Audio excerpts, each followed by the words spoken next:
Good afternoon, everyone. My question is in regards to employment. Is it possible for the government, when it comes to the high requirements for skills and experience when acquiring or looking for a job, can the government tackle that? And also, I also want to ask if it's possible for the government to bring or introduce youth forums for constituencies like Arandas.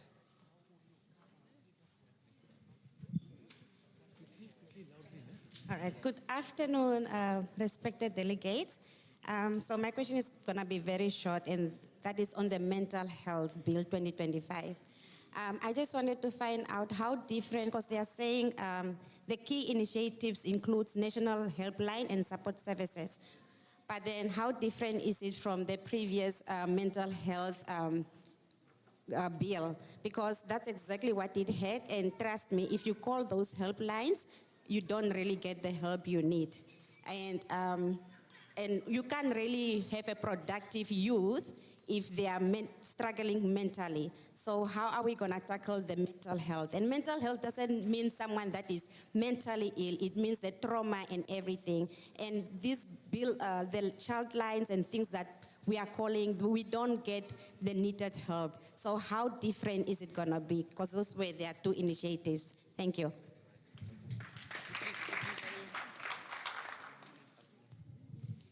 Good afternoon, everyone. My name is Emily Munoma from Walvis Bay.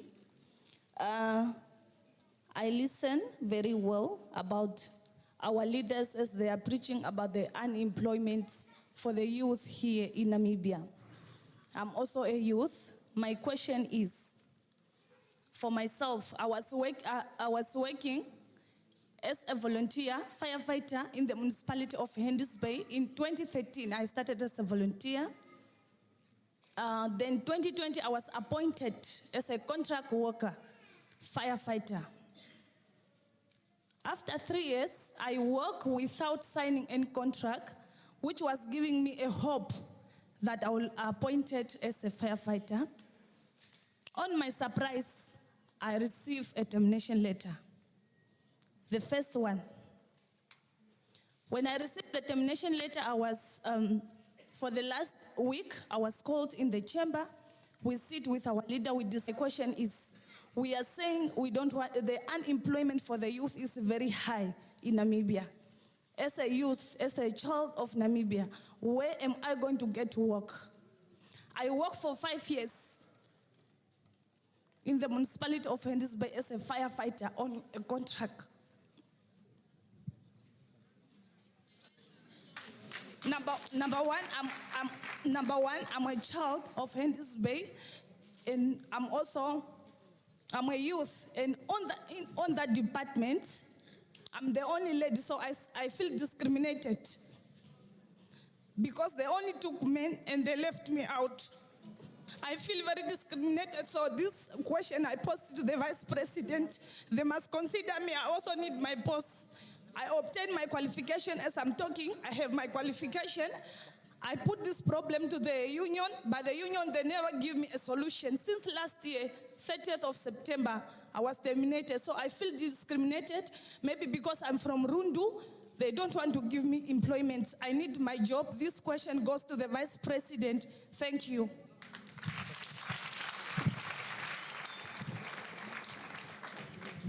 Good afternoon.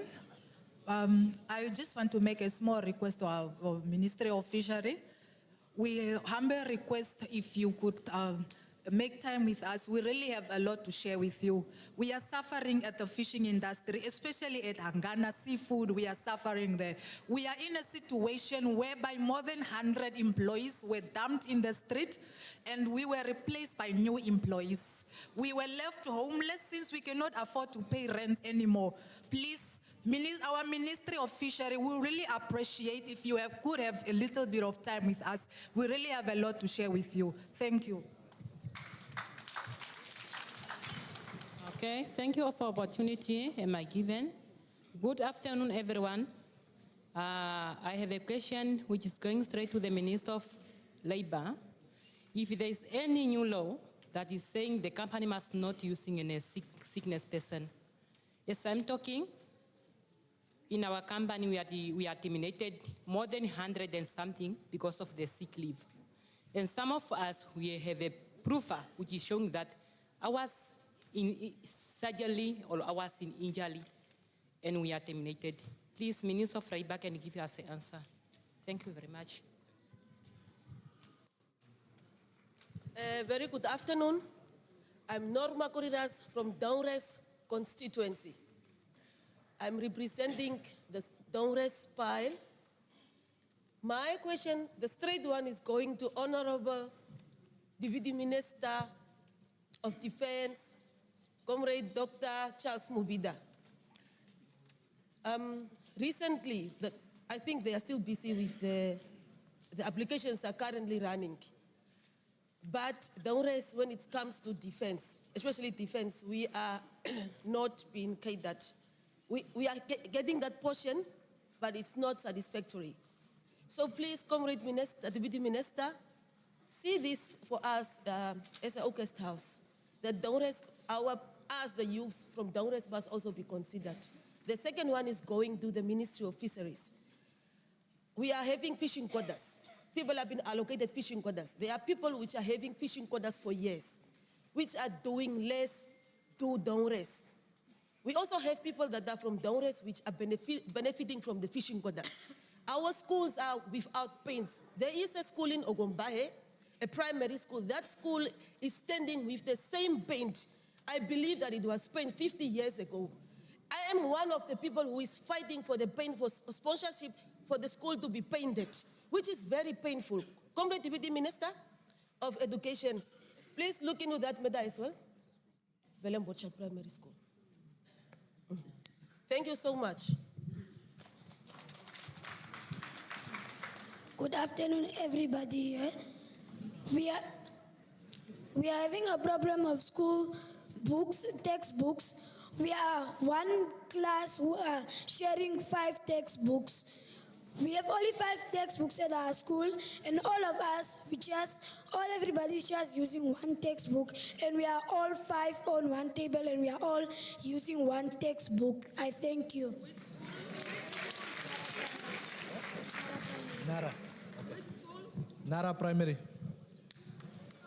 Omu hapo hairwa. Epuro lyanje olirima ndino mapuro gerigali. Limwe oliripo eprojeka do na kuru akuru. Oda provingwa maina di futwa sigo pai. Ochike que onima yo veterinary o banje tahia yipiti okuko chimaru achigureko ochikita di futwa. The second one ochike shimo shikbo monamibia di nondiro da fa dizi kwa America hui tara go kwa America huyano ngadizi kwa America okwa mutini ngondiro ngodiri mo Namibia o hamu mefuta mono hadi promo chike ngadi apo point on hitatu o mawumbo ngage nenji nga akuti agapo ano namba chitu agapo anu mbaye no salary nyona mara o salary njono o jiripo 50 something marang Kachine Rawoga. I salute you, comrades. Yeah. Okay, yes, you must forgive me on. Yeah. Direct translation is not very easy, ne? Yeah. So I think the comrade just highlighted 3 things. The first one is to say there's a lot of veteran projects that are not funded, where they've been approved, but funding has not been disbursed. And then he complained that there is no reason why fish should be expensive in Namibia, so we should really look at that. And then the last one is that NHE houses that are meant for low-income earners are just too expensive and not affordable. Viva SWAPO!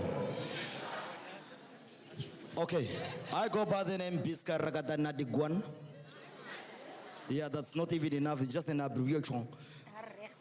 This concern, which is kind of an issue, goes directly inside the house. SWAPO Party. It goes to the entertainment part. We as musicians in Namibia, we are very talented and very established and very higher. We are too good in entertainment to entertain the nation. Okay. Whoever heard of a Namibian artist going to South Africa to perform for a political party? So, recognize us, the overall boys in Namibia. We got an album which is viral going around, and don't worry, we are still gonna entertain you here right tonight. Okay, so in the party, please look at the good entertainers within the house. You know, thank you. My colleague will emphasize. Yeah, good afternoon, everybody. No, I was just saying, adding on what he said. Like for us, like for myself here, I'm not educated. I only eat from my talent, either doing comedy or doing music. Yeah, but you are called to come perform for free. Just imagine doing your songs, being in a studio, you're having sleepless nights, doing your own, having your own course to do music, but you are called to come perform for free. But other people, they are just eating. It's, hey, I just want to know who is responsible for entertainment department. Maybe they need people that maybe will tell them, Kucha, no, you should select people that, just imagine someone is coming to perform their own song, but you, who is doing music for SWAPO, you are not being paid, but other people are being paid. Yeah, doing their own songs. We want to know the person who's responsible for that department.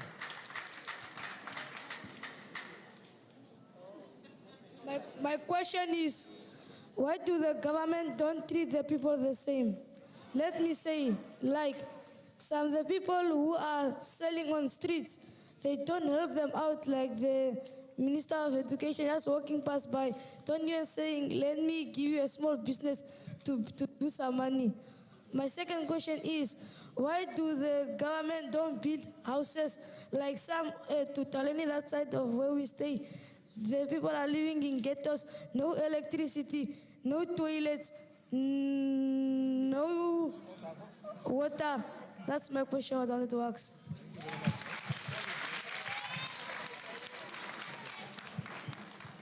All right. Unfortunately, that was the end of the line.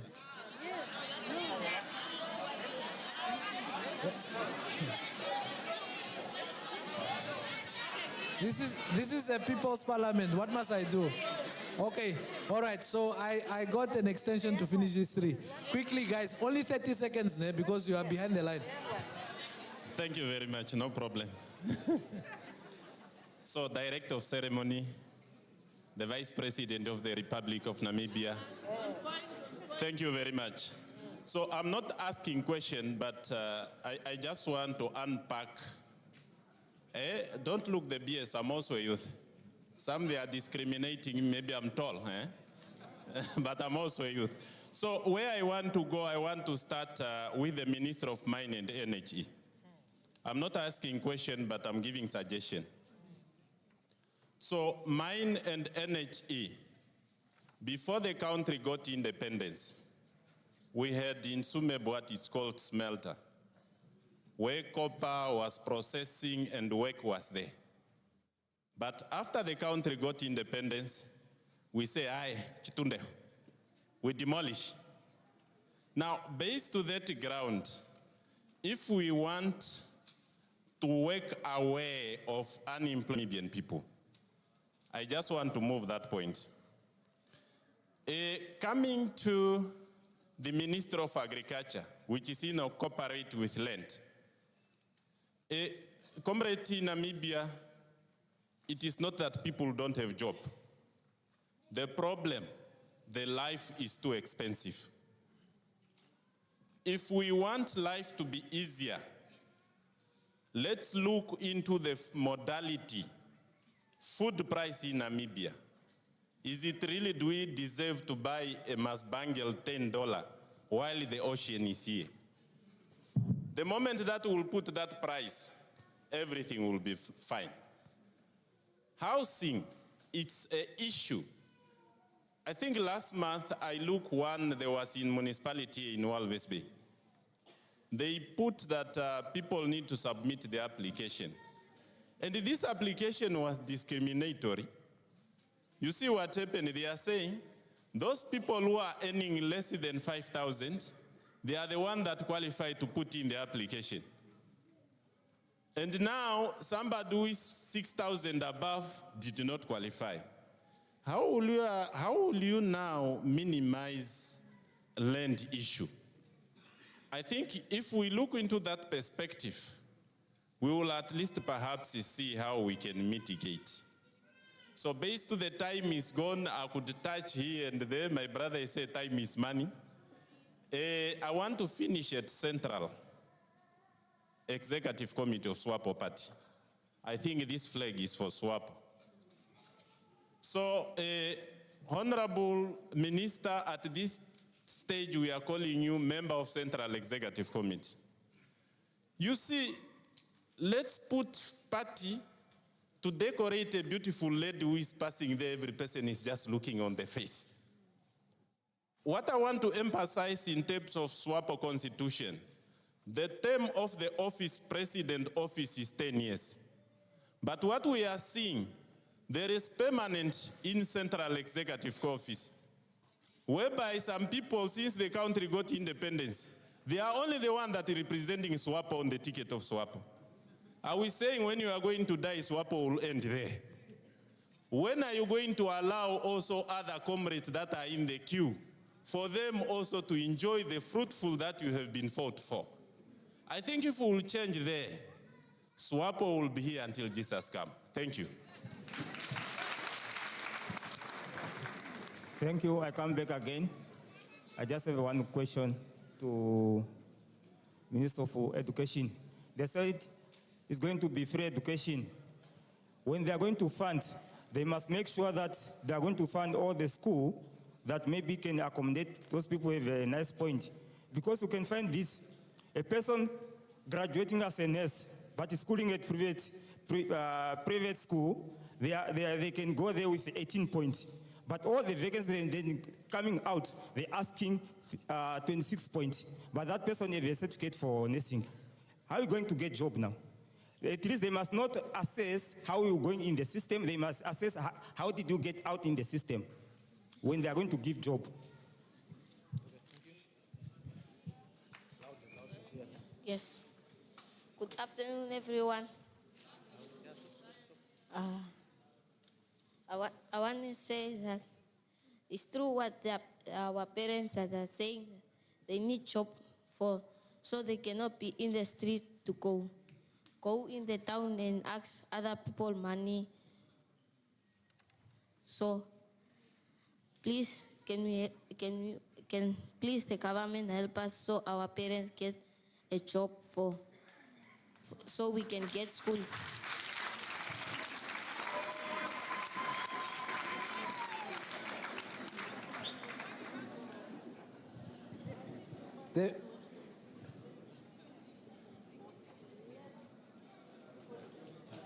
All right, the People's Parliament is officially closed. The People's Parliament is officially closed. Thank you everyone for your brave contributions. I think there is, I took a lot of notes here. Comrade Vice President, I also have a lot of petitions here, if I may call them that, or letters here. These ones, I'll hand them over to you so that you can see how you deal with them at your office. I don't think we have enough time to read through them, but I think we must appreciate and just say thanks to those that have written their concerns, because I think it's important that we start there. We must always be willing to put in black and white our concerns. It helps our cause. So these ones, I'm going to hand them over to you in your office so that you deal with those. In terms of answering the questions, I think we will just follow the same style perhaps start with fisheries on the far right, and then just go through all the panel members. I'm sure they've been taking notes of the specific questions that are relevant to their specific ministries. And those that cannot be addressed, I would like to assure you that I've taken notes of them, of all the issues that were being raised. Some are also documented here in black and white in terms of the letters that were handed to me. So all of these items will be considered and they will be properly addressed. That is the assurance that I want to give the audience. So I think without wasting any further time, I'll then just hand over the mic. I believe they have a mic there. So that we start with the director from the Fisheries Ministry, and then we just follow clockwise. We just hand over to the next person. And I believe we will give the VP the last opportunity to speak once all the panel members have attempted to answer the questions. And please don't feel despair if you feel your question has not been thoroughly addressed. We have taken note of all the questions that you've asked. We have them here, they will be documented, and you are assured that they will be sent to the relevant officers and the relevant authorities. So please, without wasting any further time, Mr. Sam, the mic is yours.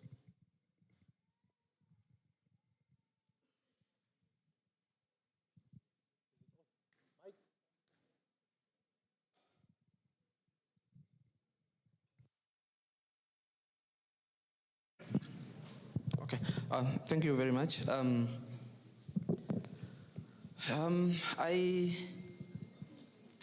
All the questions that I received or I heard from fisheries side, I think I now tend to fully agree that we really need to sit and meet as it was requested, but I will try to answer some of the questions. Maybe just also to highlight that most of the questions also that were raised on fisheries side, I think they are more on labor issues. It's only that it's on fisheries side, but it's a labor matter. So, and I'm scared that I will step on the labor matters where I'm not an expert. Maybe just also to inform the audience that all the labor-related issues, we have an office in Walvis Bay, somewhere nearby Hungry Lion there. We can go there and raise most of these issues. So maybe just to touch base on some of the issues that were specifically for fisheries. I think there was a question more on the fish to say it's very expensive. I think we can all agree to that. It's very expensive, and we have received that complaint for so many years. Myself, I got an opportunity to be a fisheries economist for 6 years. So I understand the prices. So you will agree that if you look at the expenses that goes into fishing, is what makes it to be very expensive. And number one, which is the highest, is fuel or diesel. I'm just trying to share some of this information so that we also understand. I'm not saying fish is not expensive. I'm just trying to also explain. Number one is diesel, is the highest cost in terms of fishing. And then we have our brothers and sisters that have to be paid. But again, the government has created a vehicle that is called Namibia Fish Consumption Promotion Trust. It's dedicated at least to make fish accessible and affordable to the nation. So, and maybe just to add on the gentleman's question to say they are facing a lot of retrenchments, especially during the October closure month. I think he's referring to the Hague that doesn't operate in October. So I think most of the questions or most of the people are stating that companies are retrenching people, stating that they are not sure whether they will get the quotas or the quotas are reduced or some of the casuals are replaced with other people. So all I can say is that the fish quotas are allocated per fishing season, and they depend on the status of the stock. So meaning the ministry goes out there to conduct research to find out how many fish do we have at sea. And if there is an indication that the fish stock is declining, so the scientists advise to reduce the total allowable catch, and that also affects the quotas allocated to companies. But this does not mean automatic that the companies can use that reason to retrench. Of course, we have the Ministry of Justice and Labor Relations. You can always go there and raise your issues in terms of employment, service benefits, and retrenchment, and so on and so forth.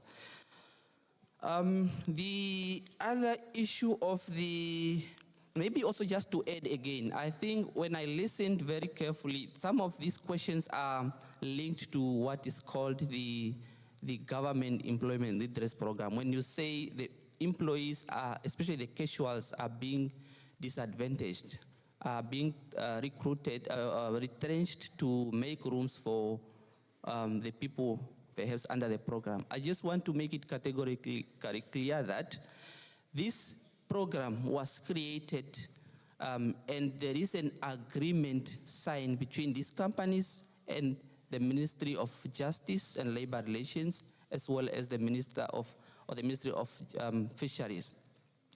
So it's very clear in that agreement to say you don't retrench other people that you already employed to make rooms for the people under the program. So that one is very clear. So if it's happening, then they are totally in violation of the agreement. So, and I urge that you report that to the two ministers. It's a very serious one. It's a very serious one. Also, the same agreement states that you don't discriminate in terms of packages. If you have employees that are employed before the program and they are getting paid $20 per hour, so the same treatment should apply to those that are in the program. Also, the other question on can we not come up with a uniform rate so that all the companies are paying the same, so we stop the movement of the people from one company to another? All I can comment is that there is what is called a minimum wage in the fishing sector. There was a study done, and then it was gazetted to be $18 per hour. But that does not restrict companies to pay or to offer more than that.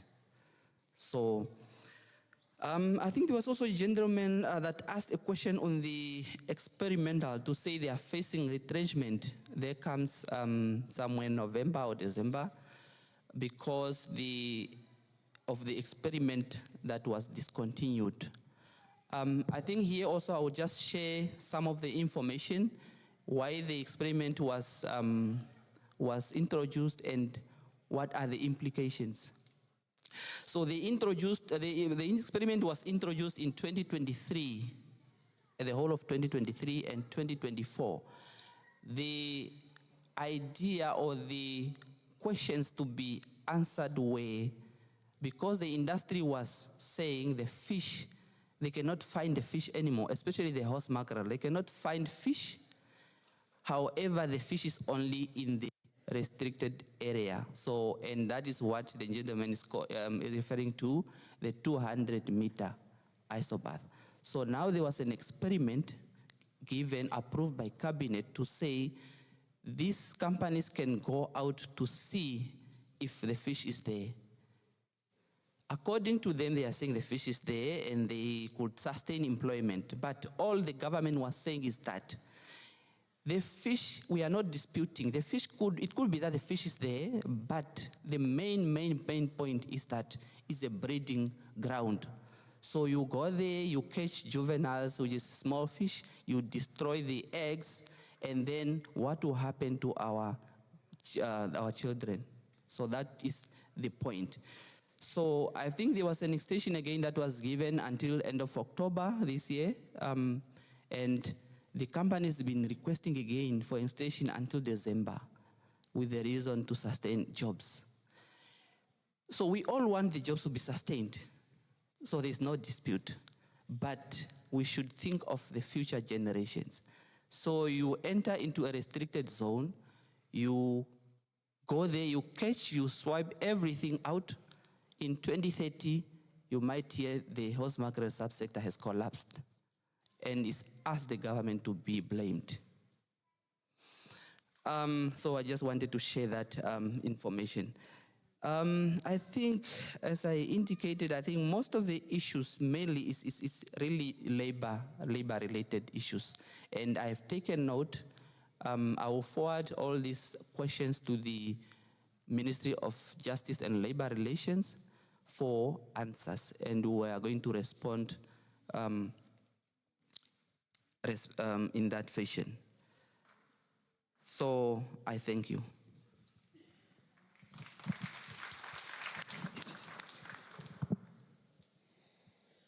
Okay, so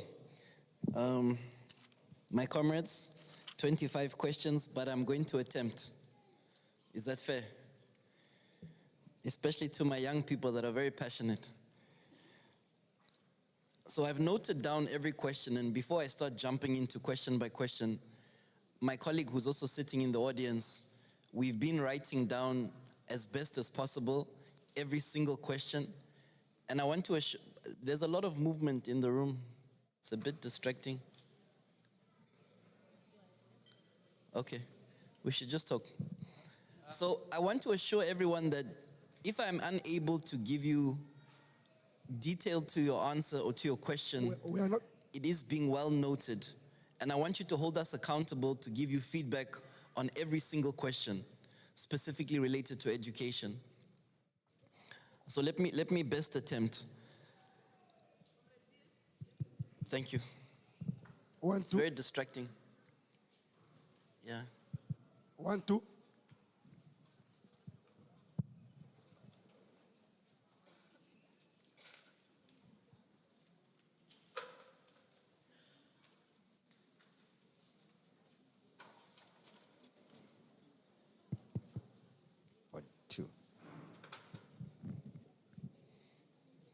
People are hungry.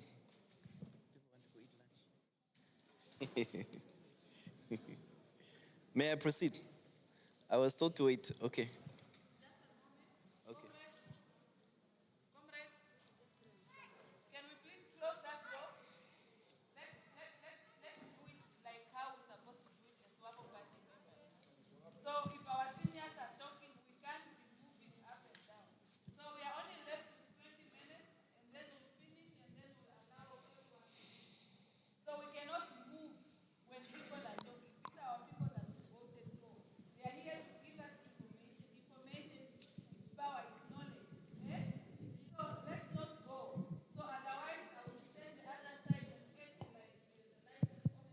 One, two.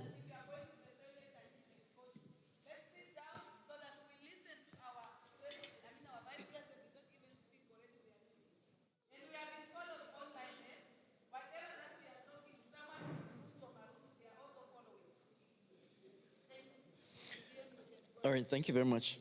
So there were quite a number of questions around free tertiary education, and a few of them I'll try to unpack in a bit more detail. But I best attempted at the beginning to make it very clear that the report has not been signed off by Her Excellency. I do not have a mandate to share the intricacies and the details of free tertiary education. And we know that the nation is eager to hear. And I can appreciate that young people are saying, DM, Ministry, we want to know. I can assure you, and many consultations have taken place. But until Her Excellency approves the final report, we are unable to go into all the detail. But what I do want to say, there was a specific question around private institutions. Private institutions equally shall also benefit. It is not only to public institutions of higher learning. But I know there were quite a number of questions around free tertiary education. Now, and I'll methodically try my best to go through. The question around substance abuse in schools, I want to state that there's a national safe schools framework that we have in place. And this outlines and identifies exactly those minimum standards specifically for substance abuse. But very much look forward to having that conversation offline.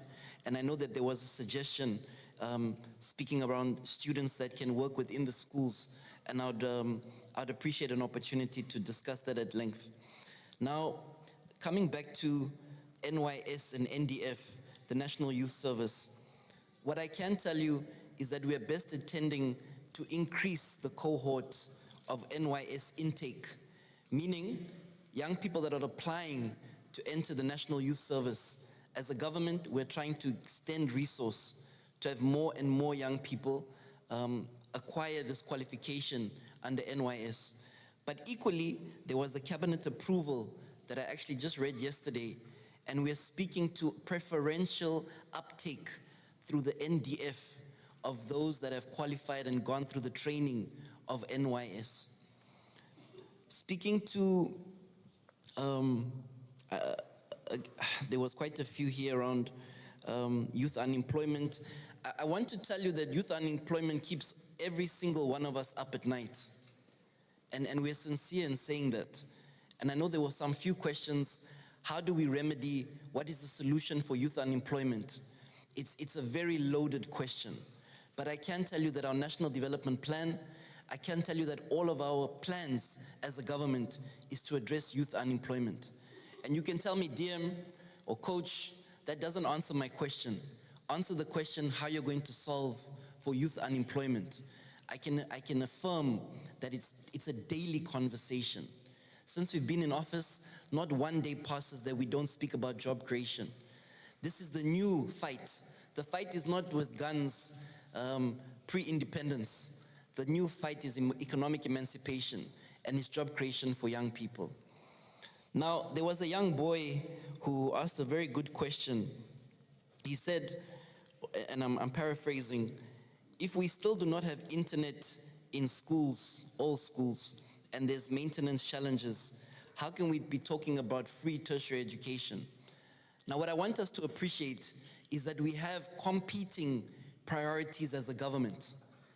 It would be an injustice to say we have colonial infrastructure, and therefore, until you fix a school in a remote area, don't talk about tertiary institution education. I think that's very unfair.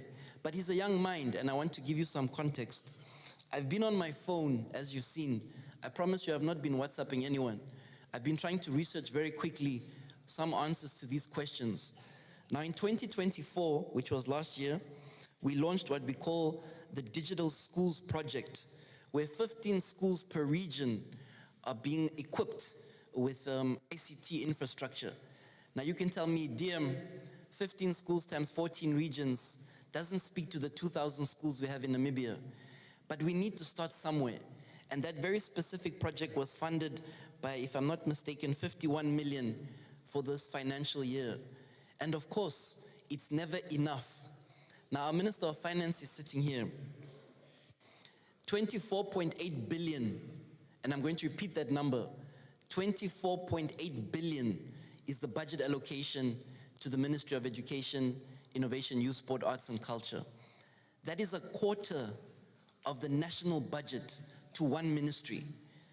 In an African context, in a global context, education in Namibia receives the highest allocation of government funds in an African context.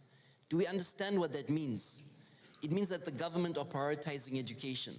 But equally, when we say we don't have enough classrooms in Usakos, I think it was mentioned for the primary school, in Karabib, in other constituencies or towns, it's competing priorities. We want to build more schools, but we don't have an open checkbook. Let me get back to the questions. So that speaks to the, and also there's a decongestion plan of the ministry. So any one school in country where we're seeing outliers of 60 learners to 1 teacher ratio, that is where the priority is going to see how we can address or redress, build new classrooms, build new schools.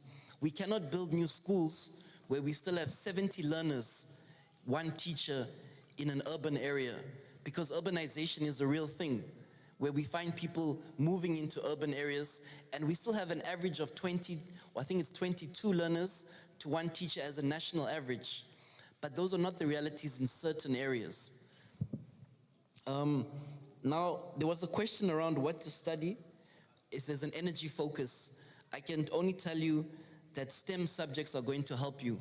Science, technology, engineering, mathematics. But again, some of these are very loaded questions, and we should probably have another session where education come and we just talk to you about education for many hours. There was a gentleman that spoke about being self-employed, and his question was around he has experience, but perhaps the qualification is what's needed. Now, we have what we call a certificate for prior learning skills. It's a TVET or VTC sort of qualification, certification. And so I would love for you to have a conversation offline, because years of experience should equate to having a qualification, because you are more experienced than someone that's just left school. Some questions around content creation and how it can, or how to benefit, or how can they benefit from the National Youth Development Fund. What I can tell you is that creative industry remains a priority of government. And I can almost assure you that there's not one sector which is being overlooked for the National Youth Development Fund. And so equally, musicians, artists in the creative sector equally should be benefiting from these opportunities of government. I'm trying to sort of go through quickly. There was a question around, or one of our comrades asked a question specifically around resource schools. I would love for you to come and have a conversation with me offline. I promise you I'll not leave as soon as we're done. Now, this year alone, we've allocated 35 million to a resource school in Kamanyap. And you can tell me, but coach, we want a resource school in Erongo Region. And of course, we equally want a resource school in the town of Walvis Bay. But these things are coming with annual budgets. So for this financial year, the beneficiary was Kunene Region for a resource school. And of course, going forward, the plan is to have at least one in each of our 14 regions. Now, the young lady that gave her mobile number speaking about student debt, this is a reality that many young people face. They cannot get that qualification until they've settled that student debt.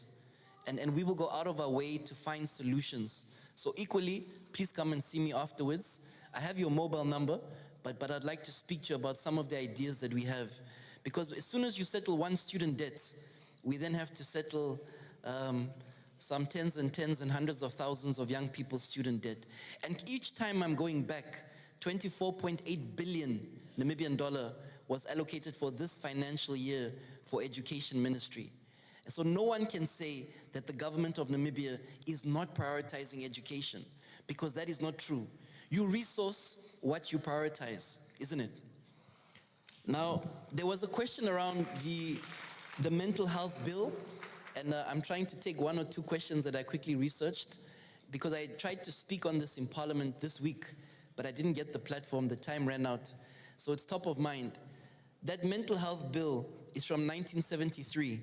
That's 52 years ago. And so it's of course overdue that we fix that bill, that we amend it. And so the question, I think there was a question around what is the main difference. For me, there's a number, and we can Google it and you can research it. The main difference between that 52-year-old bill is that it protects employees that have mental health conditions. And so of course, Minister of Health is not here, but that can also be unpacked, and I'm sure a lot more information can be shared. Now the young boy, I'm almost done. The young boy that spoke about in his classroom, there's only 5 textbooks for one subject. You are heard wherever you're sitting, young man. What I also want to tell you is that for this financial year, the government have allocated resource of 40 million, no, I lied to you, 51 million for textbooks. But when you have 920,000 learners in school, that probably only equates to about 50 Namibian dollar per learner. So you say, DM, it's not enough. We need to buy more textbooks. It's not an ideal situation to have 5 textbooks for one subject in a class. We acknowledge that. But what we can say is that in the last financial year, I have it noted down, 24-25, we allocated 40 million for textbooks. For this financial year, we've allocated 51 million. And so as you can see the trend, each year, and I repeat myself a few times, it's priorities. We need to put funds to certain priorities. If we fix the textbook problem today, and we allocate $1 billion Namibian dollars to fixing textbook problem today, there will be other challenges that we can't touch. And that's the challenge that you face. I'm almost done. Maybe the last one or two. The young man, and I think this is maybe just my last intervention. I haven't spoken to every single question. The young man that spoke last, you really touched me. I don't know where you're sitting. I hope that you're still here. You're there. And I'm speaking to you directly, and I want you to listen to me very carefully. Are you listening? Young man, no, it's okay, you can sit, I see you. You are going to break the cycle in your family. Look at me, I'm talking to you. And education is going to help you to break that cycle in your family. And so I'm speaking to you, specifically you. I want you to focus on education, young man, because education will help you to help your family. But I also hope that when I'm done, come and speak to me when we finish this session. Thank you very much for your attention.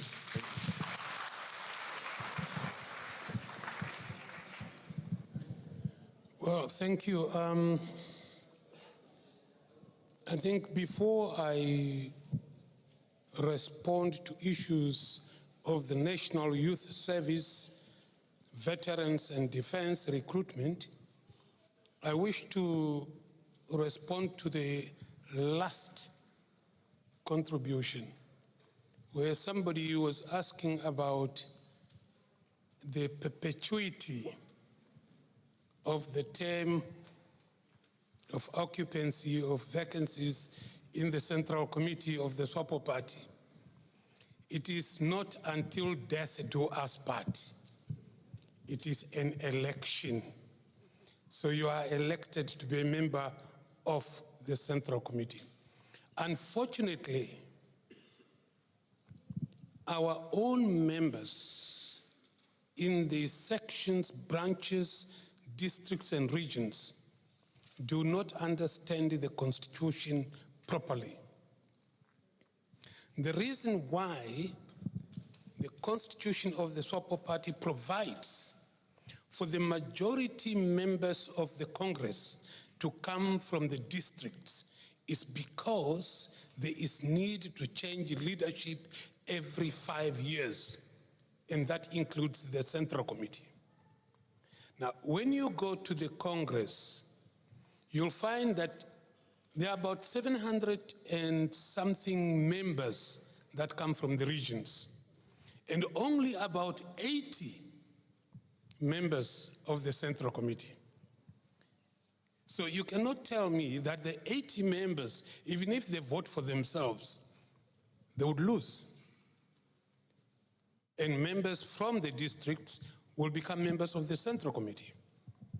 But you do not organize yourselves at the district level and at the regional level. You don't say at the district or regional level that we are going to Congress and we want this person to be voted as a candidate to the Central Committee. We don't do that. So when you get to the Central Committee, you meet Movita, because Movita is a Central Committee member, and then you get intimidated. You say, no, we just vote for that one, because we saw him on television many times. And then you don't vote for your own people. So the blame lies with us. The blame lies with us, not necessarily with the individuals that are in the Central Committee. Now, on the issue of the National Youth Service, I wish to appreciate and congratulate the comrade who spoke. There is need for specialization, indeed. There is need for specialization in various sectors. And that's why the Ministry of Defense and Veterans Affairs, since last year, we have adopted a simple policy of getting about 500 members, recruits from the National Youth Service to join the 1,500 that we annually recruit. So right now we recruited about 2,000, but 1,500 directly to the ministry. Now, those specialized people are needed in the defense because the defense force need to be self-sufficient. You need to produce your own food. You cannot eat somebody's food, not in this a very highly conflict manifested world. You cannot do that. You need to have your own doctors, your own mechanics, your own pilots. And these have to be highly trained people. So it would be very much unfair to expect the defense force to recruit members of society who are above 45 years old. And I'll tell you why. The reason why we only recruit from 18 to 30 years,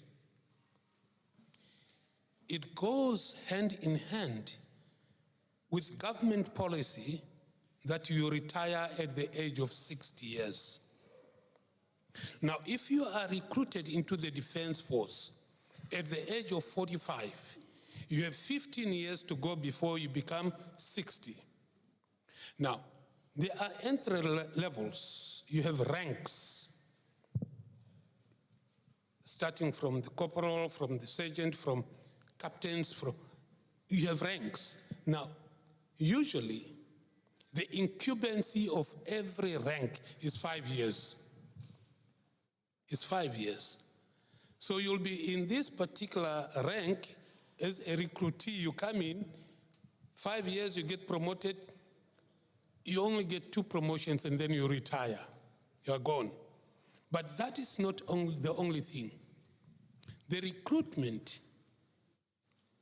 of members who wish to join the NDF is a rigorous exercise. You get tested in terms of your health. You have to pass with an A, that you have basically no ailment from your toes up to your hair. And then you have to go through physical examination. In physical examination, some of us did when we were 17, 18 years, you know, as freedom fighters. You could do that. But if you were to recruit me now, and you expect me to run and climb the mountains and fall from a helicopter and do all these things, I would die from hypertension. Before I land from that helicopter, I'll die from hypertension. At the age of 40 years, especially we as men, I'm not sure about ladies, I've never been one, but from the age of 40 as a man, there are certain systems in your body that literally give up. And then you depend on medication, you depend on certain things. But you won't be able to in the army.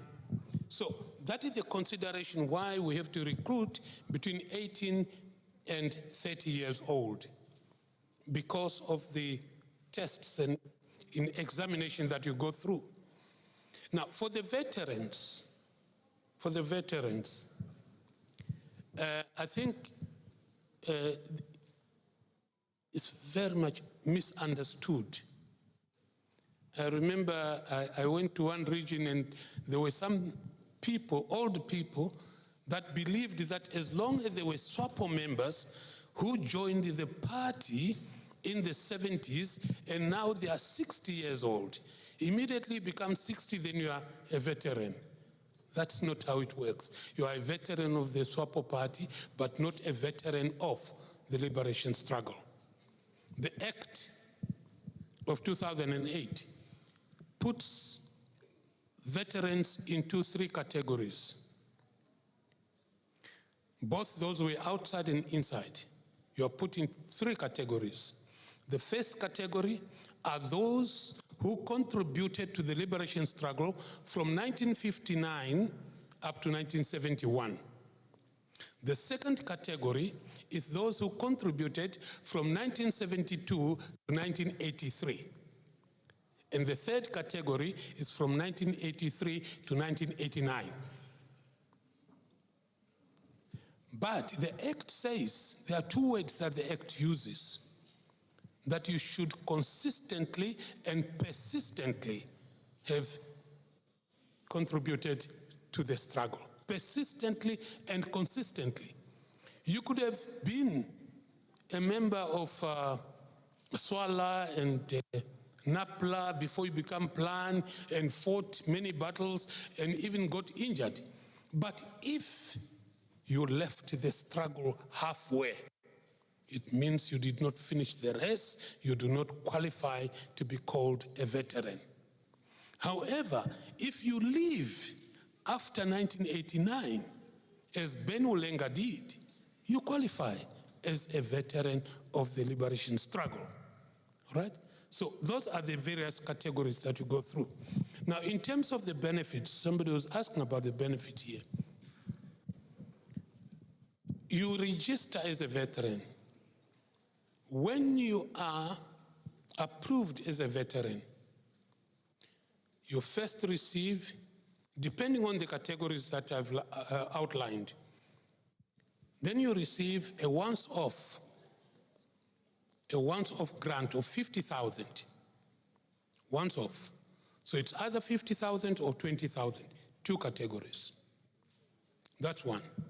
And then immediately you start receiving a monthly subvention, also depending on the categories. Now, those who get 2,200, others get 6,200, others get 4,000, others get 5,000, others get 15,000. All right? But it all depends on the categories. Now, that is the monthly subvention that you get. In addition to that, the very letter that you received to have been approved as a veteran serves as your medical aid. You can go to any public hospital and you get attended to freely. And if the ailment is something that's chronic, like cancer or anything else, you get assisted to go to private hospitals. If you have, amputated limbs or anything, we take care of you, all right? Now, there are also other benefits like shopping and transport. There are certain shops where you go to every Wednesday, you receive about 50% discount, all right? Get in touch with us, we'll give you more information, all right? Now, the major problem that you have is information is not clear to the veterans. It does not mean that because you are approved as a veteran, then you qualify for the individual veterans project money, which is the 170,000, which is the bone of contention that many people do not understand. That one, you need to apply for that. Okay, you need to apply for that and you get approved.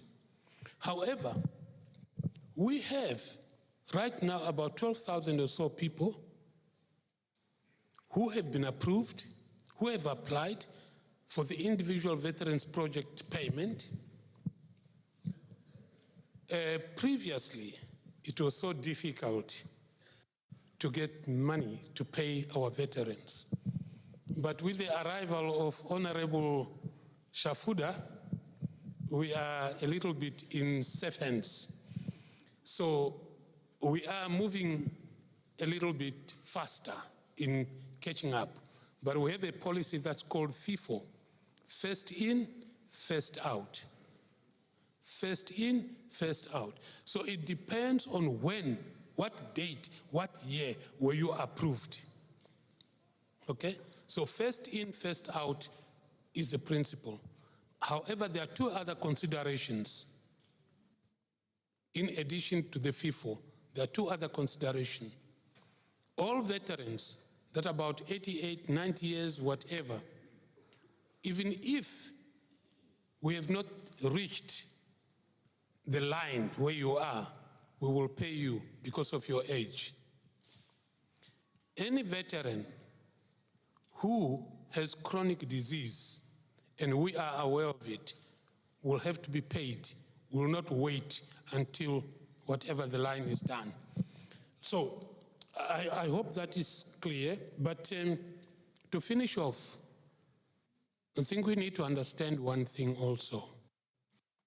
All our questions are very good, very valid, but we operate within a particular theme for this next 5 years as the SWAPO Party.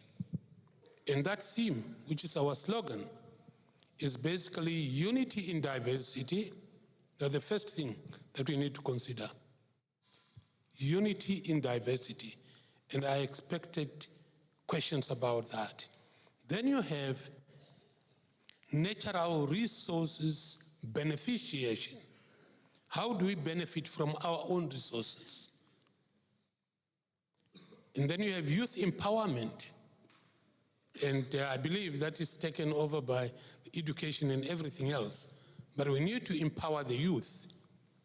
And I will talk to our regional leaders, but I think the Deputy Secretary for Youth should take this a bit seriously. The mistake that the party did and the mistake that the youth did at independence is that you have stalwarts of the liberation struggle who fought through a bitter struggle to get to independence. But after that, there was that big vacuum of not grooming the youth. So you have now a vacuum that when the Madilas go, when this one goes, now you say, but now who is going to take over? Hence you sit with a leadership mostly that do not understand certain things because we failed to groom the youth. And this is what we need to do. The revolution will die because if people do not understand the genesis of the revolution, they will never understand the revelation. Thank you. Apologies, yeah.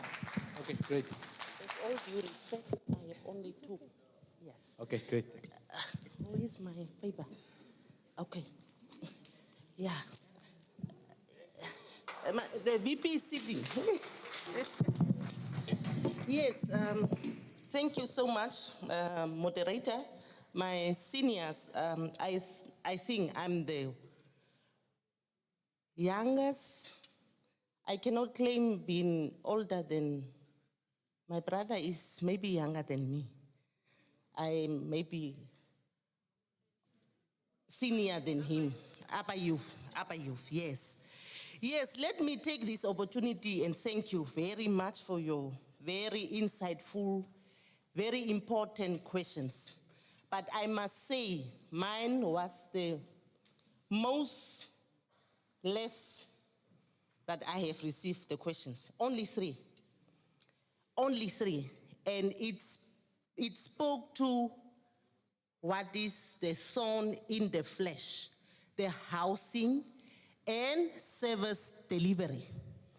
That's the core. That's why I said I will not elaborate on my mandate, but rather wait for you to ask me and shoot those bullets that I can see how to couscous.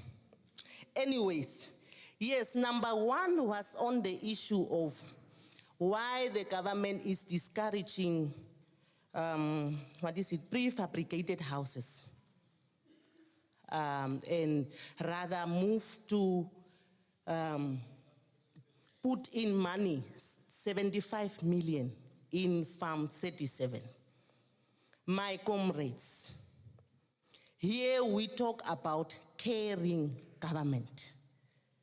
We want to take out our people from that deplorable, miserable, unwanted lifestyle.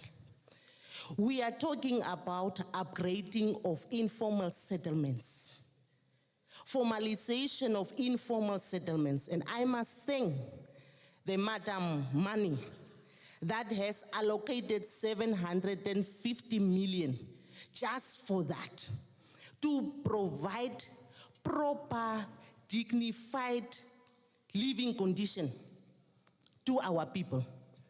Yes, of course, that is also classified. You have low-income housing, you have ultra-low-income housing, and then you have those that can afford the others that we are saying the expensive houses. Now, coming back to the question, Farm 37 has so emanated from the fact that we have realized our people do not have enough spaces. Enough space, now we are speaking specifically to Walvis Bay. We have seen the need for our people to have some places where it is well structured, developed, service land. It has got all necessary services where a human being can live on. We cannot allow our people, as you are saying, to live in others' backyards. And that's the reason why we have now identified that area where we can provide low-income units. But that does not also take away that we also allow for that precast units. Those houses can be built depending on the ideas, the proposals that are brought forward, and whether it is inhabitable for human beings. If it is acceptably so, people can build, and that is the category of the low-income earners that can now have at least better shelter instead of staying in, what do they call it here, the ghettos that are burning off on daily basis, that we do not want our people to lose lives. That cannot be allowed. So that is the main reason. Now I'm coming back to the local authority with the potholes and where is the priority? What's the question? Where does this money go? I can tell you and assure you, every year we have what is called the budget that we are busy even with now, the midterm budget, whereby we are allocating funds to local authorities. The central government, your caring government, is providing those resources for local authorities to ensure that people have got better shelter, people have got water, people have got housing, proper housing. Now you are telling me, and I'm also experiencing, Walvis Bay is in a very deplorable state when it comes to road infrastructure. And that means wrong priorities. We are hearing about local authority councillors traveling, using millions and millions of dollars out of the country. I do not know what is there to be benchmarked in Europe, that you just need to have proper planning in your own locality to ensure that you can construct proper roads for your people. You have Namibians that can build these roads. Here sits the unemployed young people. And here comes the opportunity for us to make sure that we elect the right people into the local authorities that buys into the vision of the central government. The problem of most of these local authorities, it speaks volume, where you see the representatives do not have the interests of its inhabitants at heart. It's more of them now traveling and seeing the world than serving the people on the ground.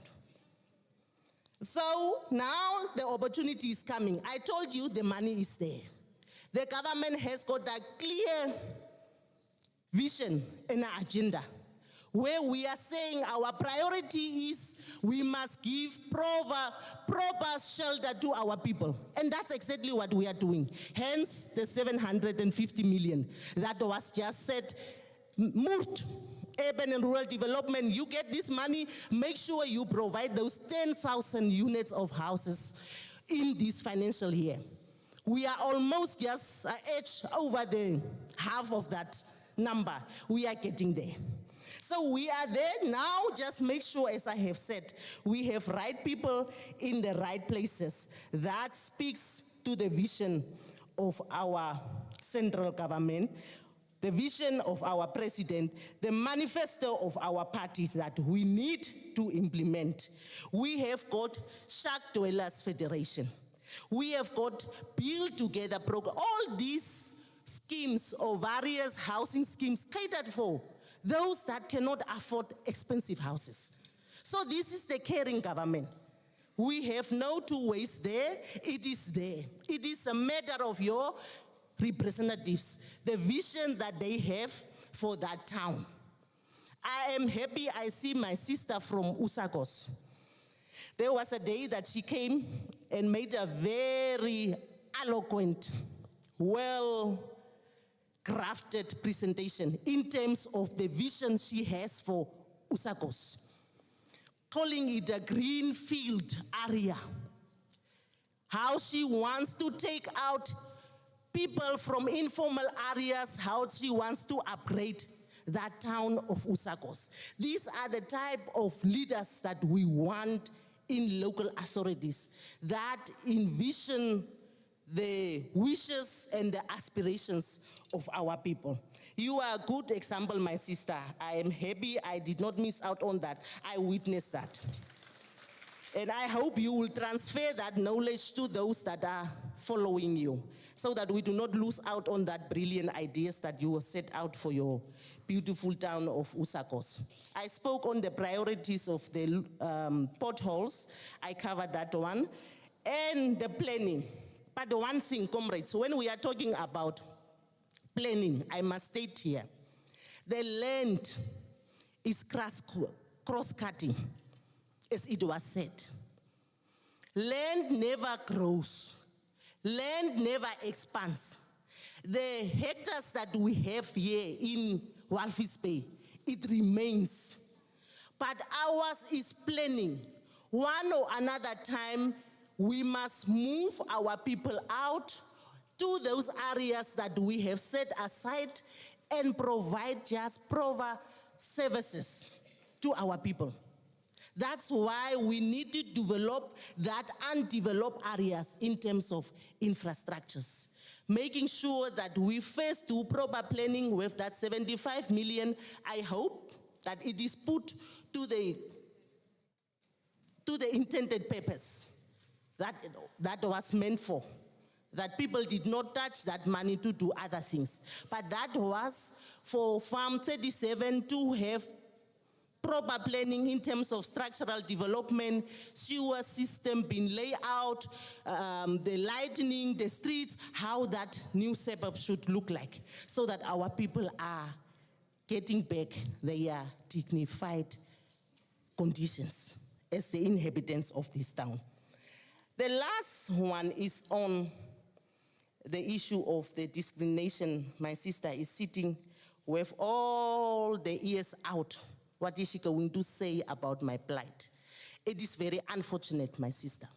Of course, you have taken your question to Her Excellency, the Vice President, but I will try to preempt in coming to your rescue that after this meeting, we should have one-on-one so that I get the background of your challenge and see how I can take up that issue with the respective council that you have mentioned here and see how we can find solution to your plight or your problem. I thank you so much. Let me not take much time.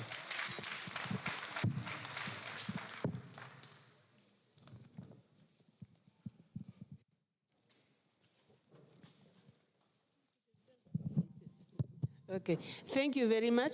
There were no specific questions put to me, but I want to comment on two things. One is on the youth unemployment. I think that was direct because my ministry is also concerned. What we are doing in government is to tackle youth unemployment three ways. One is to add value to our natural resources, which is in the theme that the Deputy Minister of Defense was talking about, the beneficiation of natural resources, that value addition. When we send our diamonds uncut, we are exporting jobs. When we send the horse mackerel, just like that, there's no fillet, nothing, we are exporting jobs. So that is number one, adding value to our natural resources. Number two is creating skills, youth entrepreneurship. You remember in my introduction, I talk about the program that we are establishing to transfer skills to young people. That's the second one. The third one is regional value chains. To say, for example, what do we have in Namibia that we can enrich another product either in Botswana or in Angola? Those are the most effective way of creating jobs for our young people. Unemployment is real. However, I think we as young, I'm not young, but I was young at one time. Nobody is born an elder. So we need to also engage our elders, and just see what is it that I can do as a young people. Not everything needs money for you to start something. Not everything needs money. Some of them is just to sit down, organize your thoughts, and start small. I've served in so many countries and as an ambassador, countries which even have higher unemployment than in Namibia. But the young people are strategically hustling. So let's also, everybody has a phone, right? All of us have phones.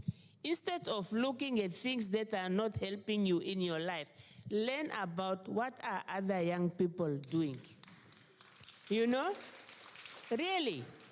There are people in this country who come to this country, they are the ones who are zulaing here and there. But because I'm Namibian, I want to stay at home, I'm waiting for a government to give me a job. Honestly, let's just see, Kucha, what is it that I can do on my own? Then there was also a question of employment for rural youth. I hear you. A lot of investors who are coming to our country are targeting certain regions because they either want to be near an airport or a port, or they want to have advanced financial services and so on. So what we are trying to do is to basically spread out industries so that they are not over-concentrated only in some regions. The final one I wanted to touch on is, I think there were two people who brought up the issue of trafficking of illicit drugs, narcotic drugs. I'm happy that you have not left. You are here. In 1990 up to 1995, Namibia was what we call a transit country, which means drugs were coming into our country destined for somewhere else. But there is no country that remains a transit country. At one point, you become a consuming country. At the moment, we are both. And that is why some of the crimes that are being committed here, they baffle you, because there is the component of trafficking of narcotic drugs. So for us as parents, we also have a responsibility to work with our law enforcement agencies. If you know that your neighbor is involved, please tell the police, because drugs can destroy societies. I have seen how they destroy society. We are only 3 million.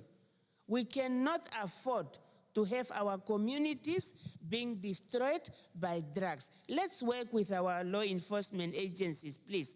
And also you, the young children, stay away from drugs.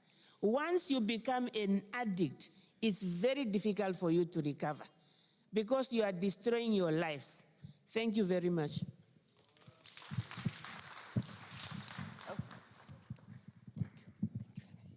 Thank you so much. We are almost done, eh? So please be patient. I should first thank the comrade who spoke about appreciation to the government for having paid out that debt of $750 million US. So it's good that you were following. That is very, very good. Now coming to the specific questions posed to me. One, I think it was an advice because you just gave us an intel that there's a company that is not tax compliant. Now we are not going to mention it because they are going to prepare themselves, but now I know the name. So this one, we are going to, I have already sent the text to my commissioner of Namibia Revenue Agency to do what is expected and ensure that compliance is adhered to. Thank you very much for that intel. Now, the other questions are, again, more on the youth fund. For who, what are the criteria, and so forth. Like the name denotes, this fund is for you, the youth, right? And we really want to challenge you as the youth. If it's 257 million, that's a lot of money. A lot of money, 257 million. And the purpose is for it to benefit the startups, the ones who are starting, the ones who have already started but they want to grow their businesses, and those ones who have grown but they want to scale up. All the categories have been catered for. All the sectors have been catered for. I heard someone talking about smart agriculture. I heard someone talking about environmentally sustainability and innovators and everything else, inclusive of the artists and everything else. Package your thoughts and submit your proposals. And we have really done it very well because we know that we cannot put all the proposals under one basket. There are those ones who are going to be implemented by the Development Bank of Namibia. There are those ones that are going to be implemented through the Environmental Investment Fund. And there are those ones that are going to be implemented through the Agricultural Bank of Namibia, who is not catered for.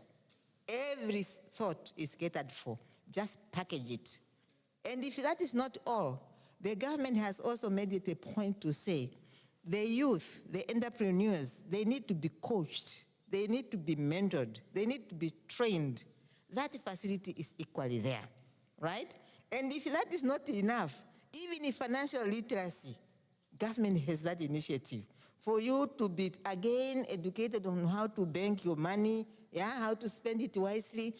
Make use of this facility, So we want now to challenge you as the youth. The government has put up the facility. It is now, the ball is in your hands. And we want to see you doing that so that you can employ others, right? And again, you become taxpayers. Then the fund will just be revolving. I thought I should just mention that one again through Her Excellency. Again, there were issues of how will we ensure that there's no corruption, there's no all these other things.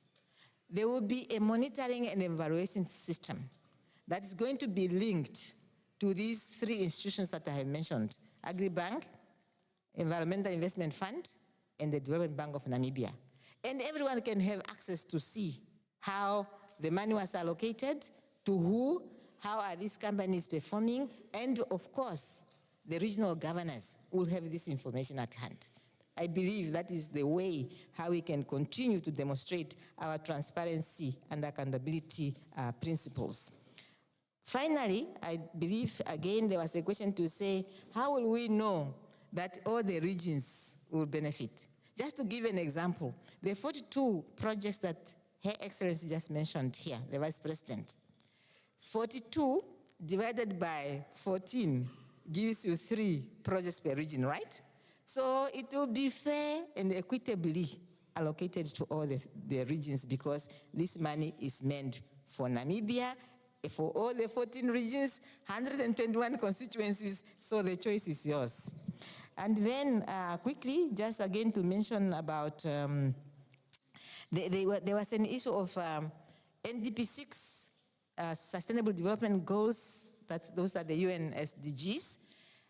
Government, or Namibia, is a signatory to the UN SDGs. In fact, the Sustainable Development Goals are just an extract of countries' national development plans. So they are aligned, and we keep on monitoring how we are doing, how we are faring, so that we can comply with those goals in terms of what we have indicated. Finally, almost from my side, there was a question on there's no medicine at the hospitals, at the clinics, and people are told go to the pharmacies, private pharmacies, and so forth. I'm not speaking on behalf of the Ministry of Health and Social Services, but as a person who holds the purse, the national purse, I equally monitor when I hear, right? And we are investigating what is it that is happening, that money is disbursed, but we are hearing that there are no pharmaceuticals in the clinics and hospitals. And the Minister of Health is very, very passionate about really investigating into what is happening. That is why she has already taken an action to say, instead of going through a middleman, let them directly procure from the manufacturers of these pharmaceuticals. And that is how they have realized already 222 million. So we are really paying attention to this, because if you have a healthy nation, then sustainable development is almost guaranteed, because they will be able to perform and so forth. So we have taken we have taken note of that, and we are going to ensure that there are medicine in our clinics and hospitals. And just for you to know, in terms of the budget allocation, education is number 1 in terms of how much we give, already 24 billion, right? Second to that is Ministry of Health, almost half of what education gets. So we also want to pay attention to where does this money go to? Because it's 3 million people, yeah?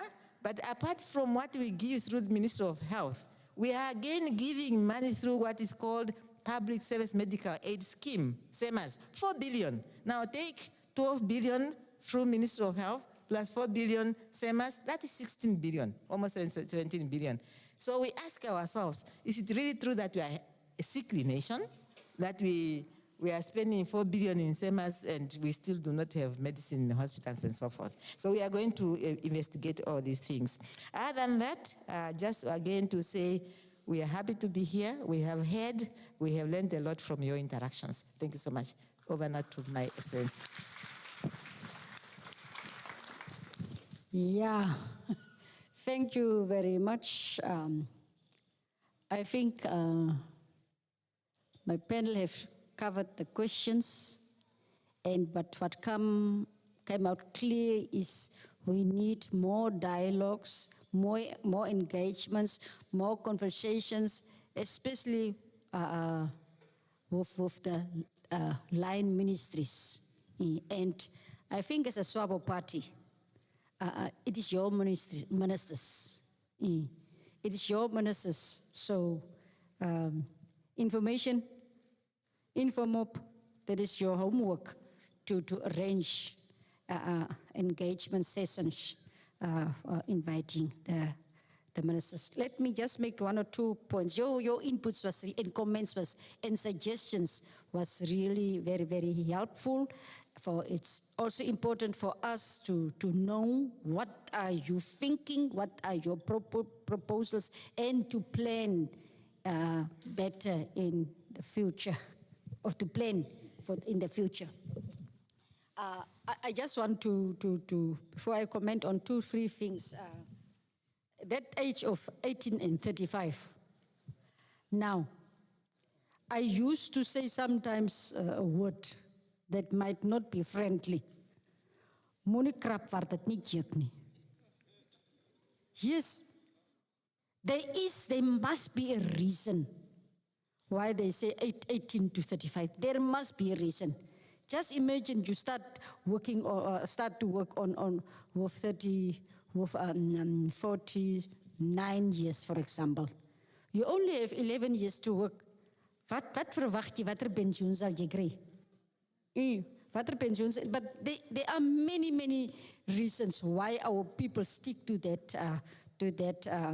Yes, we understand and we know your frustrations, but take note also of it. Do research like Google. Mr. Google tells you more about the youth that wants to come into decision making. Dade, where are you? Where is he? The person who asked for a concert for the defense minister have already answered. But where are you? Nou, ngabatsotso. Begin net daar so. Begin net daar so. You must be careful to just try to rush out our elderly, our elders, just like that. Yes, I'm not fretting, but be prepared properly, and take your time. Don't rush to face out our elder person, and don't play with experience and wisdom. Don't play with experience and wisdom. I have benefit, I can testify. So I'm not threatening, but just be, I take just that advice. Even in Parliament, we have many youth. I was trying to count them. In the Central Committee, there are youth. In Parliament, there are youth. But when you go youth delegates, you have an entry point through the mother body. You have an entry point through the from the wings. Use yourself, have delegates, 16 delegates. But then at the Congress, you align yourself with the elders. You align yourself with the elders. At the Electoral College, you align yourself with the elders. So just be, yeah. On tertiary education, we must know it is a subsidized tertiary education, and it will be subsidized come 2026. And your government will cater. You must be careful. Listen, only for registration and tuition fees. And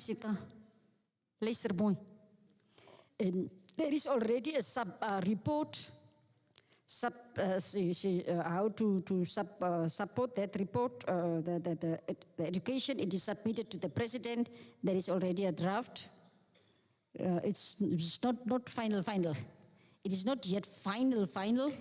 We send them back to look into 1 or 2 few issues, and the model will be signed and announced, and then after announced publicly, and then to sensitize and inform the communities, because they must know before January what are we talking about, and not come there and say free education, free, and then but what about accommodation? So let us, when the announcements and awareness is going out, have ears on the ground and know exactly what is the government catering. To housing, the government this year has allocated funds for housing in Windhoek, Walvis Bay, Swakopmund, Keetmansop, Oshakati and Rundu. However, we are in a situation that we've found ourselves to start to build that houses.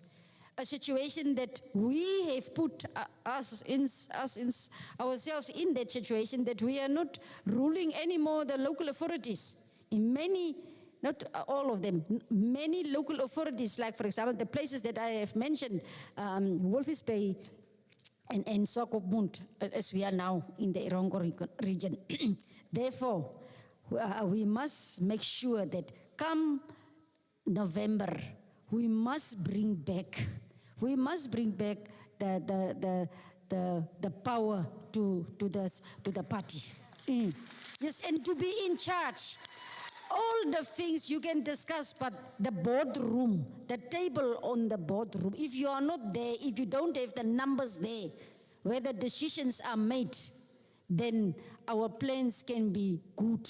So this is homework for us to bring power back. On the health issue, the drug abuse amongst our people is a problem, and the ministry have different programs in place to address it. However, as it was said, parents must play, everybody must play their role. Everybody. It's not a thing leaving to government alone. If you don't have rules, if you don't have discipline in your house, let us start there. If there is no discipline in the houses, your child just come and go anytime. What are you expecting from the government?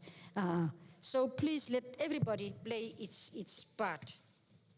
But on green hydrogen, how will NDP6 make sure that the youth benefit, okay? The SWAPO Party election manifesto spoke about oil and gas, and energy is one of the enablers. Therefore, young people, already there are so many green hydrogen programs in place at the different levels. So position already yourself and inform the government on how must they support you to benefit from these programs.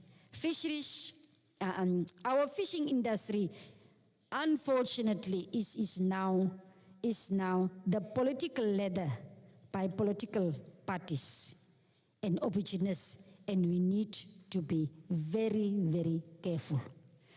The other day there was a contest, or what was it? Petition at the ministry. What we found out is political leaders, they are the instigators of that tui there. So we must be very, very careful, and unfortunately our fishing industry is totally politicized. That is the part that I can really share with you. So therefore, serious also came out is that there is a need for the Ministry of Fisheries and Labor to really engage more with our people to understand their rights and their, yes, regularly. One time I was here with the parliamentary committee. We had a meeting at the municipality. Was it in Walvis Bay? And I thought, no, that day, it was about seals. I think it was seals that we went out, seals motion. And we have to see the fishermen or the fish, those people. I thought, today is fire. I was, but then when the discussion started at a high note and who was near? I think was it the governor, but somebody here just take it cool, whatever. But we went out there and not out, but later they cooled down. They cooled down. So we must know that let us listen to our people. So therefore, I will just take that message to the two ministers, first to the president and to the president for her to, because I'm delegated to. There is a need for more and more engagements with the communities about this fishing sector, and especially also with our party members, because many times our people are complaining about marginalized people that are excluded and excluded. We are not part and we are not, but then they forgot that in that company there must be somebody that is marginalized, ne? And living with disabilities. Now, coming to marginalized, we are no more saying marginalized. We use now a new word, indigenous minority, and it is approved by cabinet, and we have recently launched the national revived national disability policy. Okay, yeah. In conclusion, there are also other things, but let me conclude. All the ministers are time and again reminded to have a hands-on approach. Our president every now and then tell them to have a hands-on approach. And the 8th administration, under the leadership of our president, Netumbo Nandi-Ndaitwah, wish to leave Namibia in a better situation. That is really her wish, and her wish is our wish, and our responsibility is to support her. On that note, los hierdie 18 tot 15 jaar, yes, there is a reason. They go and Google and Google and Google. Thank you.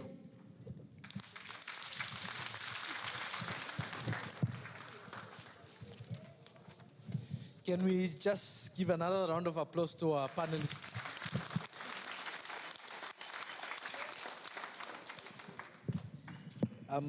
From my own side, I just also wanted to thank the panelists again, particularly Comrade Vice President, for really taking out the time to address every single question that I was asked. I've been following here in my notebook, and I see that they have been listening attentively, and they've addressed every little question that is there. But as I said earlier, for those that may feel that their questions were not fully addressed, please be assured that all these questions that you have asked will be properly communicated to the relevant authorities and the relevant ministries as well. I've also promoted myself to co-director of ceremonies. And I see we've already dealt with the reflection by Her Excellency, if I have that correct. And there's only now 2 items left on our program.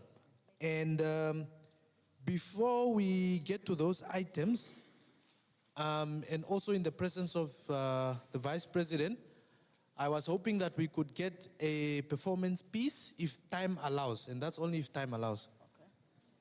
Now we can go to Your Excellency, now we can go. And before I call on the performing group, I would just like to ask my panelists to just stand for a picture. Will be directed by the cameramen and the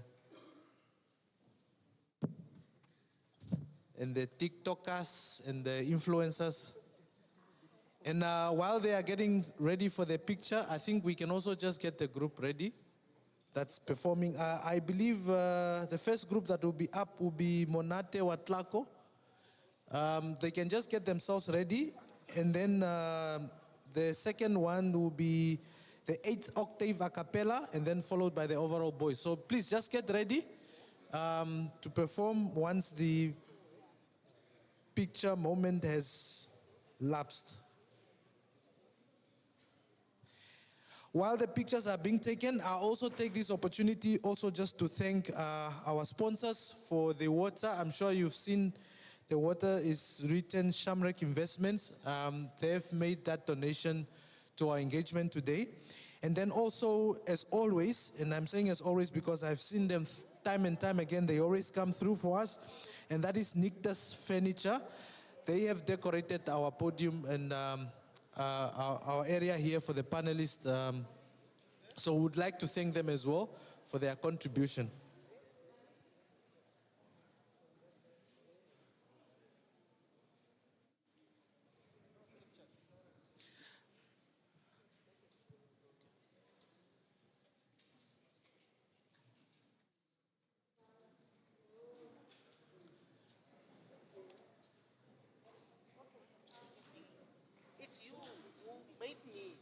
Of this Will you have better view from here or from your seats? I think we'll.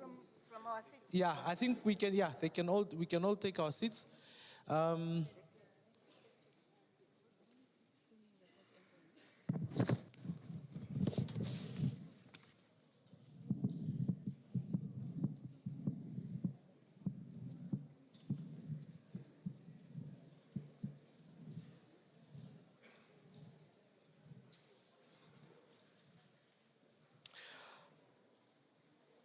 All right, so the performance, I now hand it over to Monate Watlako, I believe, if I pronounce that correctly.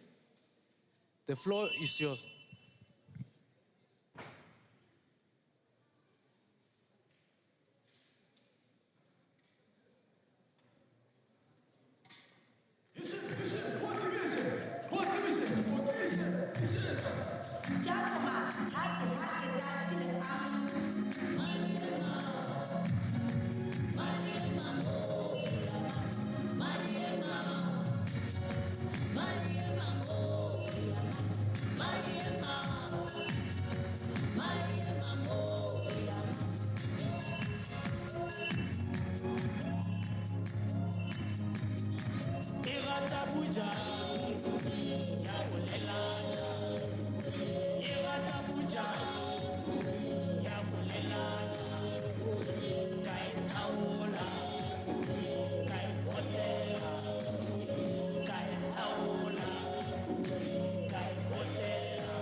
Ibu ile, kai, ibu ile, kai.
Thank you very much. Thank you very much. Another round of applause for them, please.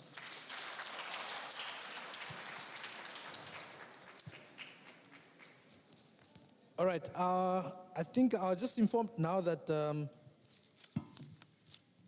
we will use this time now for Comrade Vice President just to give her reflection remarks, and thereafter we will finish all the official items, and then we'll continue with the performances thereafter. This is in the interest of time, so I would like to call Her Excellency again, Comrade Lucia Wetboy, Vice President of the Republic of Namibia.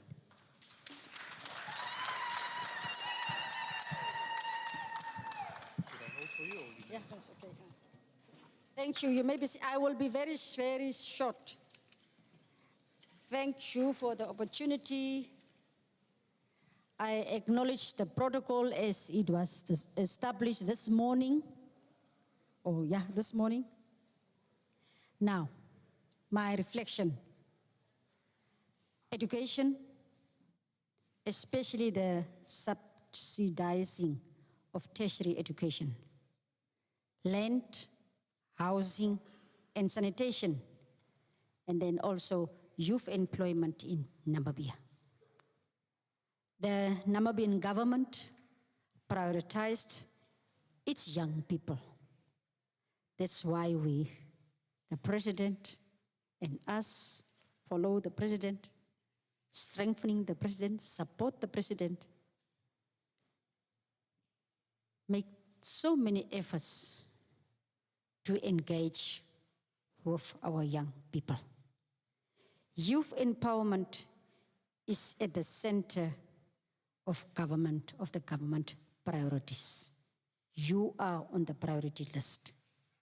Our president during SONA has asked the senior citizens to bear with her during this financial year as she will be focuses on youth empowerment.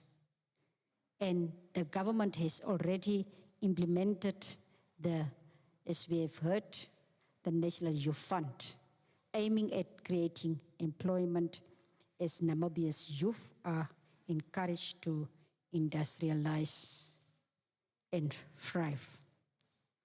Employment should be created through all the enablers as stated in the SWAPO Party election implementation plan, such as mining, energy, oil and gas, tourism, agriculture, water, fisheries, transport and logistics.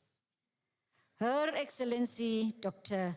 Netumbo Nandi-Ndaitwah has called on the Namibians to make her work easier by giving her the people who believe in the SWAPO Party ideologies.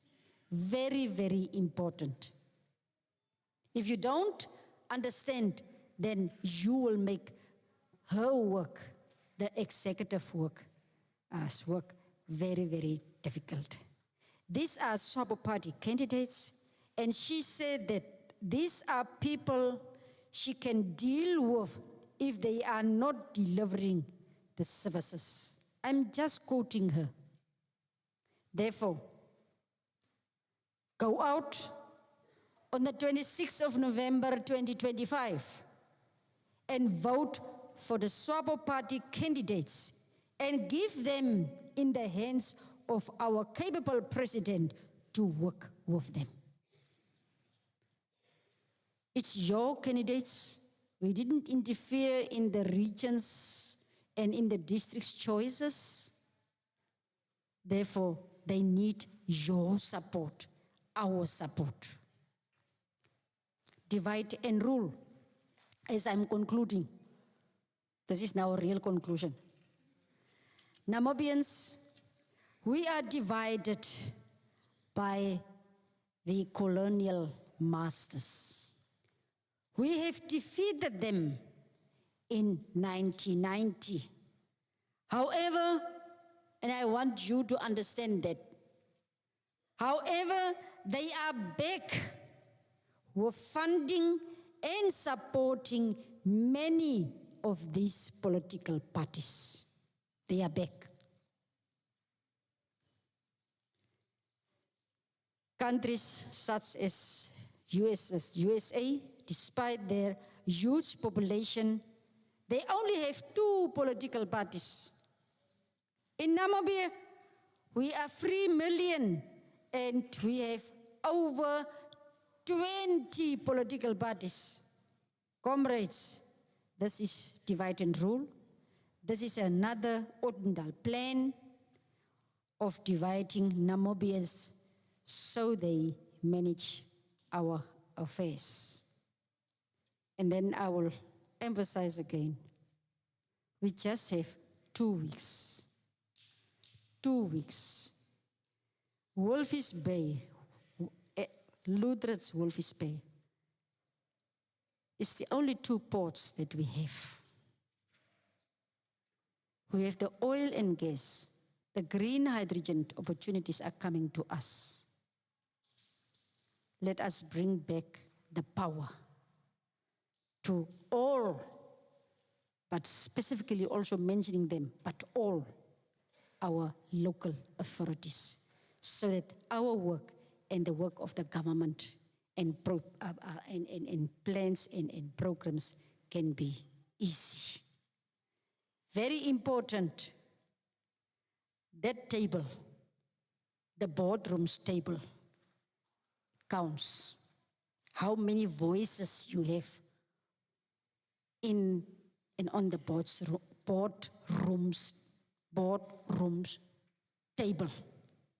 If you don't have the number there, we can forget about our manifesto and its implementation plan, especially when it comes to now, for example, the local authority and regional council elections. I will not stop talking. I was paid for 27 years. Thank you.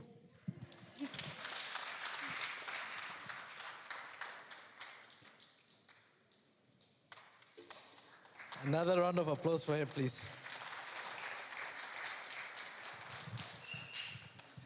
You can all agree with me that you can feel and see the wisdom oozing from her.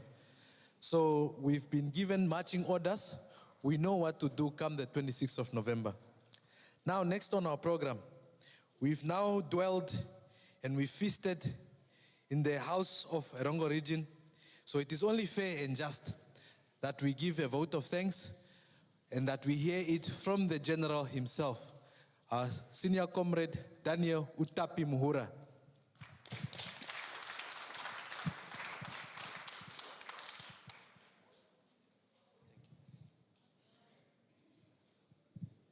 Thank you very much. Viva SWAPO! Aluta!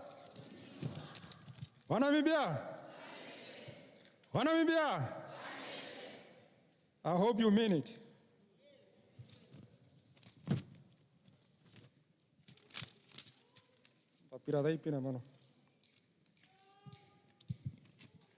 Director of Ceremonies, Thank you very much for giving me this opportunity.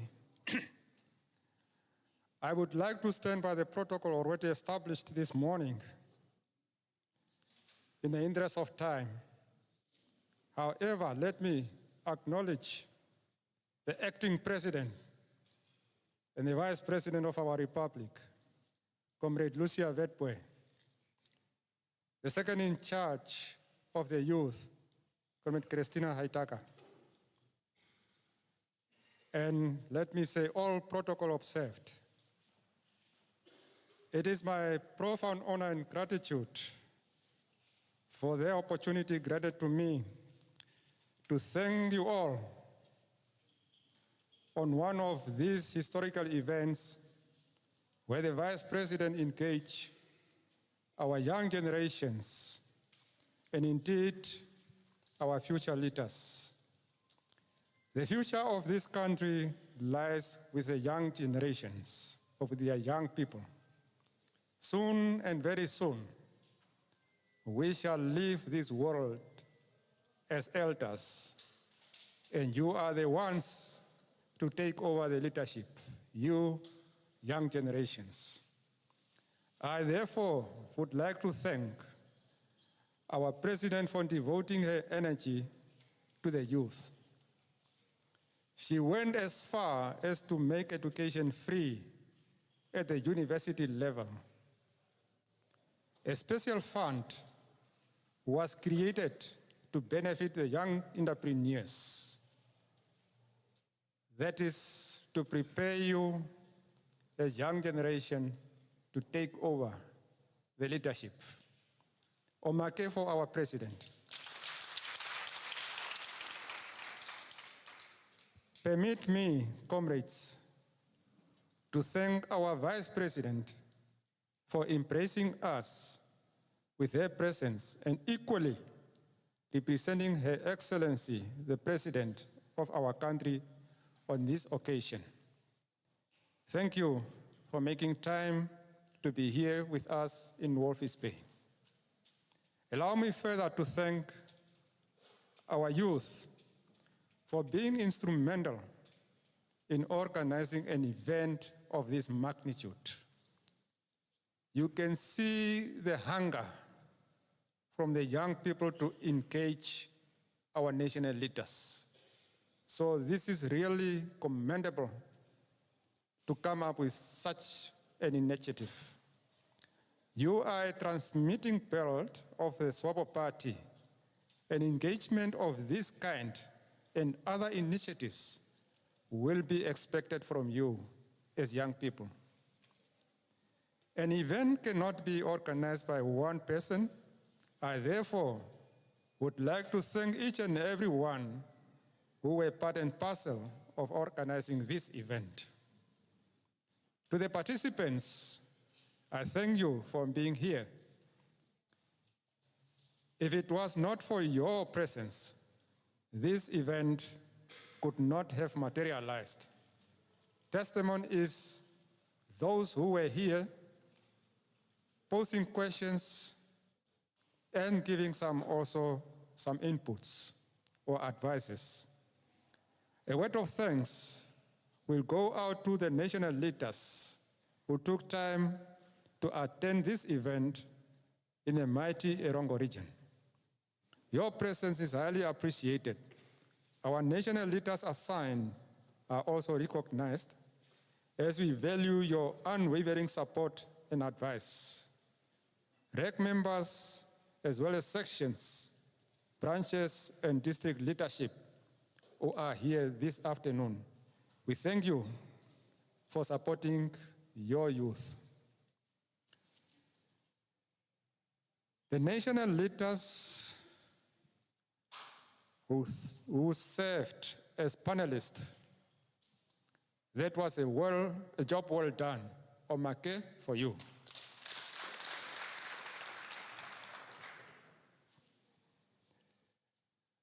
The media for always taking the news to the nation. Without you, our people will be left without valuable information. If I did not thank you, it is not by choice. However, you have been already thanked by the Almighty. Last but not the least, the Director of Ceremonies. These are people who are always been left out when you give the vote of thanks. The Director of Ceremonies for directing this event to its logical conclusion. Finally, I thank you for giving me an opportunity to thank you.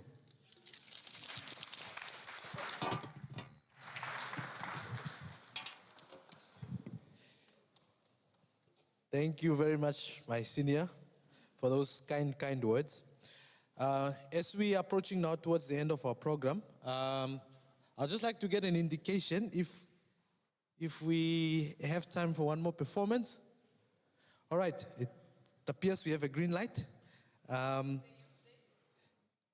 Yes, so next up on the program that will entertain us is the Overall Boys. I believe they are ready and they've got their music on cue.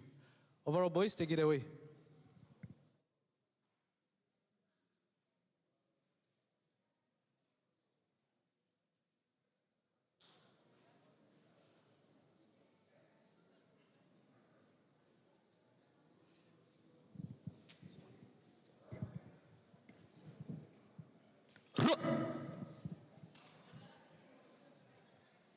Viva SWAPO! Overall Boys ya Namibia, Piska Ragada Nadigwane Kane. Oturina shiri Kongombi, Shoshongo shiri Kevare. Musuwa puti dimo. Tufikame ya tusharia wetu. Musuwa puti dimo. Iti dimo. Musuwa puti dimo. Okay, Fafenon Tahala. What? Murio tumbo marolo karo, na ngwari. Otavena nale. Fikameni. Engere nune popepi. Ileni to Daniseni. Daniseni. Kuwafesa tunyanyu kweni. Okay. Oka intro. Kawa takati. 27 ya November. Omomwa dengwa. Dogo titula. Omomwa ololwa mene tumbo. Molo SWAPO. Ai katumudite kaka. Molo SWAPO shapo. Atutingo 27 Give it to me, man. Teacher. Oh. Volume from the mic. For the people.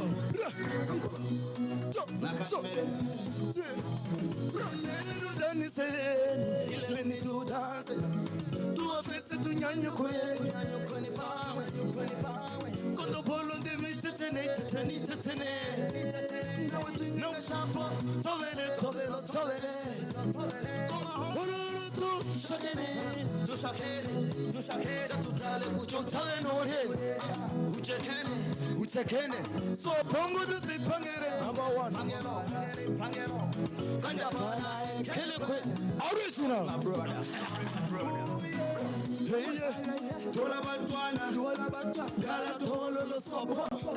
SWAPO yeshikwete po yenguti toko mongula na shotoya chadongwe no shea dalo kanjima kaka dengo ngoshi ya kofa shotoya lenga no titole dani sato sakato tikula wongo nyomo mata koko kwaita babe yetubo leni tudani se leni tudani se leni tudani se leni tudani se ileni tu danse tu festa tu nyanyo kwe ni mama kondo bolo ndemi tetene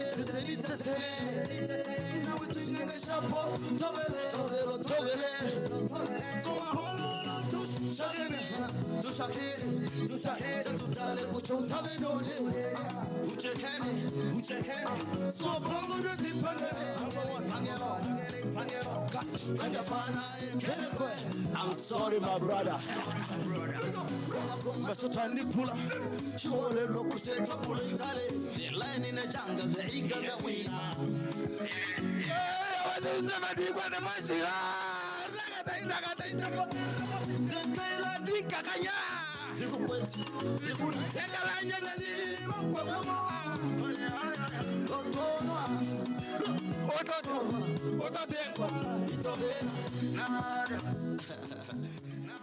This is very serious.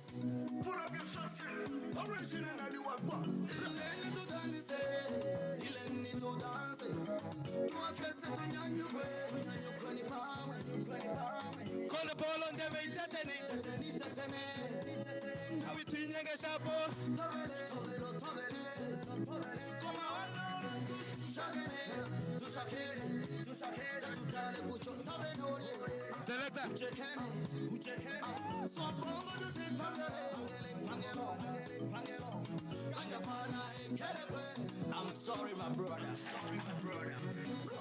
Yeah. Shout out to the founder, President Dr. Sam Muyoma. To the late President, Dr. Hake. May your soul rest in that peace. We will never forget you. Comrade Memele, the becoming president. Comrade Patrick. Comrade Vidia Dekoto.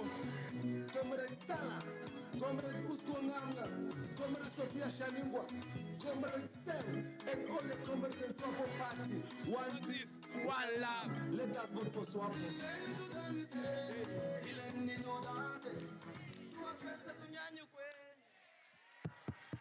Mudi te como. Y lo tu toco la llano.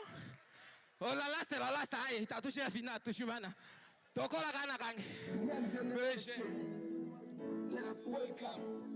That's why we are waiting for the election 2024. Matukuro toko this, okay.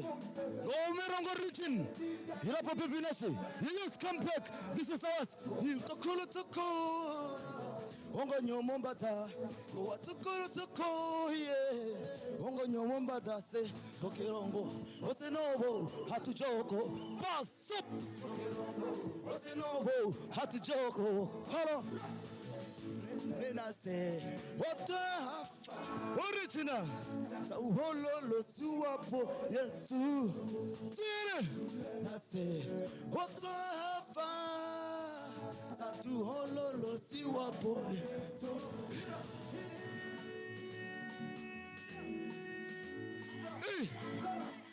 Wangwena, uchikoto, totonzupa, hila. Lufe pandila mamada. Yetoivo, empatila mo prison. I don't know why. Pula batika mena chorisan.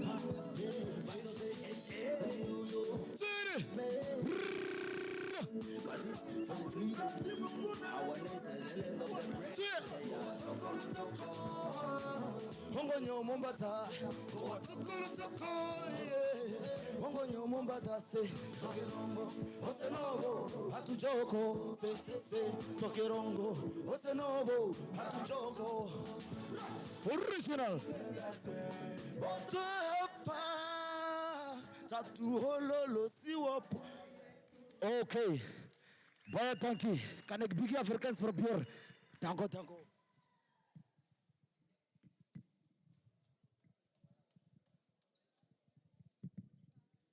Okay. Thank you for that lively performance. Yeah, I know we are really out of time, so we are really now at the last item of our program. Thank you for the two groups that performed. It shows that the young people are full of energy, eh?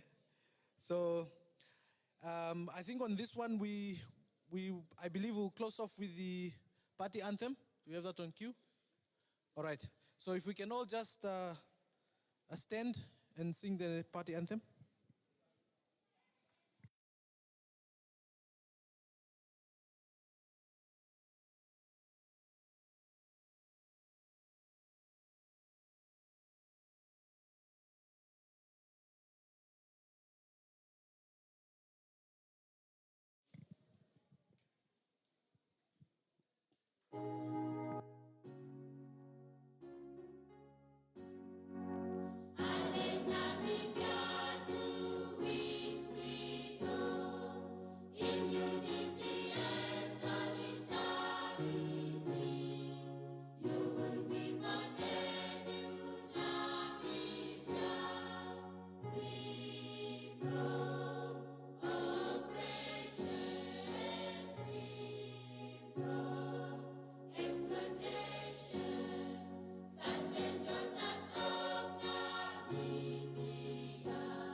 we'll give the opportunity for our VIPs and dignitaries to leave first. For the rest of those in attendance, I understand there's some refreshments on the right-hand side as we exit, so please let's not miss that. So thank you again for all of you for coming out. We thank you for your time, and we'll now allow our VIPs to exit the venue. Thank you very much.